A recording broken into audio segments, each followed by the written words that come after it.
લોકો ફરી પાછું એક ઘરને સજાવવા ધજાવવાનું, પોતાનું બિલ્ડિંગ એકદમ ચારે બાજુથી પેક કરવાનું, ધૂળ ના આવી જોઈએ, અવાજ ના આવી ચગાવવો જોઈએ, આ બધી તકેદારી રાખવાને કારણે ઘરને, પોતાના બિલ્ડિંગને જે રીતે સીલ કરી દેવામાં આવે છે. ક્રોસ વેન્ટિલેશન આજકાલ નથી થતા લોકોના ઘરોમાં.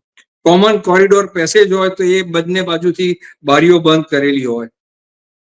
ઘરોની અંદર તમારા બારી બારણા હોય એ આપણે કોન્સ્ટન્ટ બંધ ને બંધ રહેતા હોય. અને જયારે આવી કોઈ પરિસ્થિતિ થાય તો ઘરની અંદરનો જે ઉભો થયેલો, પેદા થયેલો ધુમાડો બને એટલો જલ્દી મકાનમાંથી બહાર નીકળે તો બિલ્ડિંગને પણ સલામત રાખે, તમારા ધુમાડાને કારણે ગુંગળામણ ઓછી થાય અને તમે સલામતીપૂર્વક આગ લાગવાની ઘટનાથી લઈને બહાર નીકળવા સુધી એક શરૂઆતના તબક્કામાં એક સેફટી માર્જિનનો સમય મળતો હોય છે લોકોને.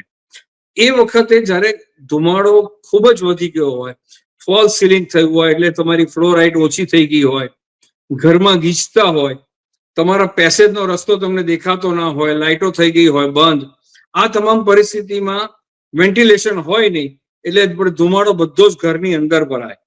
તો